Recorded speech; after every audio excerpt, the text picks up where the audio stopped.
All right, so you're wondering what's going on in the Colorado Springs real estate market. Well, you're in luck. Today is the Colorado Springs real estate market update for July of 2023. Now, as we do every single month, it's important to understand that these numbers are not just Colorado Springs. They're from the entirety of the Pikes Peak MLS, which means you are going to get some Teller County and then north into Douglas County, some other surrounding areas. But for the most part, here's what's going on in Colorado Springs. So as we do single family first, here we go.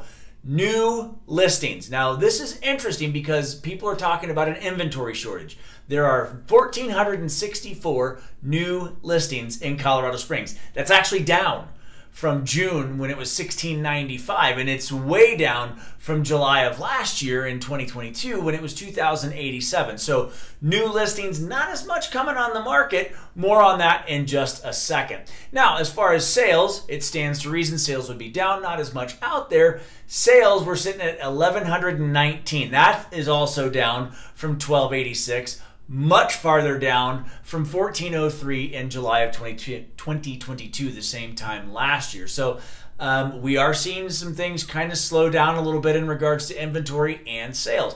Average sales price. This is big because a lot of you have been reaching out in regards to home affordability. Mark, Amber, we're looking for a deal. Help us out. The average sales price has gone down. Not a ton, but it went down.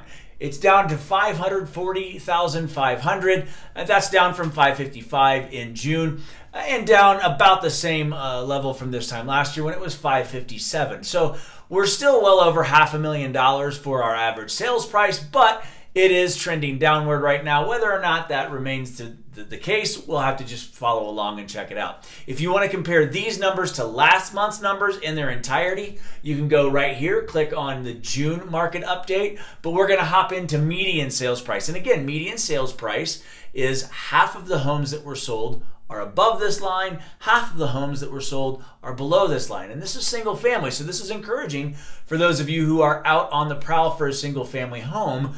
Median sales price is down to $472 from $485. Not a huge drop by any stretch of the imagination, but for those of you who are looking to score a deal or are looking for affordable homes, that's a good trend. Now, that 472 is way down from July of last year in 2022 when it was 482.5. So we are trending a little bit down, which, I mean, we got to keep an eye on. The reality of it is interest rates are dramatically impacting a home affordability. So not everybody's out there, and some interesting stats coming your way at the end of the video. Be sure and stick around for that. So total active homes, 2,254, which is actually up from 2,059 in June, but it's also way down from 2,551 same time last year. Yeah, you know, as far as total active homes, it's one of those scenarios where some of them hung on a little bit. Folks just aren't out there buying those $1 million, $2 million, $3 million plus homes. It's just tougher to do. So we're paying more attention to the sales price and the median home price.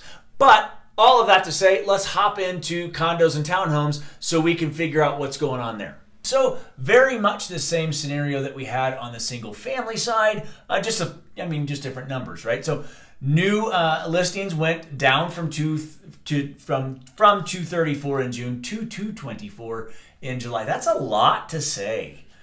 220. Oof. So new listings actually went down from 234 to 224 in July, which is way down from 270 in the same time last year. So we're starting to see listings kind of simmer down a little bit, which isn't fantastic news for buyers, but these next few lines are. Sales down again from 213 to 160, which makes sense. There's not as many homes to sell. Well down from 208 in July of last year. Average sales price. If you are a buyer, this is what you want to hear. Average sales price is $364,600, down from $409,900. That's a pretty big drop. Not a ton, but still a good size drop. And it's still lower than this time last year in July of 2022 when it was 374.3. Median sales price is 342.5, which is down from 355, about the same as what it was last year when it was 352.5. So we are seeing those sales prices come down a little bit. Whether or not that's sustainable, we're going to have to keep an eye on that. But we are seeing sales prices come down ever so slightly. Now, total active homes, again, we talked about it on the single family side, 302, that's up from 285. Not a ton. That's not a huge gap, but get this, way ahead of pace last year when there were only 234 active homes. So we're at 302 right now. Let's just put a bow on all of this and see what it means. The reality of it is home affordability is low right now for the simple fact that interest rates remain exponentially higher than just about every expert pontificated they would be at this time last year and earlier this year. Most folks thought we would be at 5, myself included, at this time this year, and that's simply not the case. In taking a look at some of the NAR stats and from the Federal Reserve stats, I highly doubt that we're going to see anything below 6 until next year, if we see it then. Which means home affordability is going to remain pretty tight. And here's another fun fact. Due to all the fun low interest rates we had in 2020 up to 2022, we are seeing 90% of mortgages out there have an interest rate of 3% or less. We're just interested to see how all of this plays out for the balance of this year, specifically the end of this third quarter, into the fourth quarter of 2023. Because it's just a very unique market. People are still buying houses. They're being much slower about it, and they're being more intentional because the reality of it is, again, home affordability is tough. Hey, as always, we appreciate so much you swinging by and checking out the channel. It would mean the world if you went below, gave us a thumbs up on today's content and liked that. And it would also mean a ton if you would hit that bell, subscribe to the channel. We're putting out content every single week to help you make Colorado Springs feel like home. Hey, if you are thinking about making a move to Colorado Springs, you can go in the description of the video down there, and we have a relocation guide for you. It's yours for free. Just gives you an idea of some different areas here in town that might meet your criteria as you make the move to Colorado Springs. And you'll also find our website down there, myfrontrangeliving.com.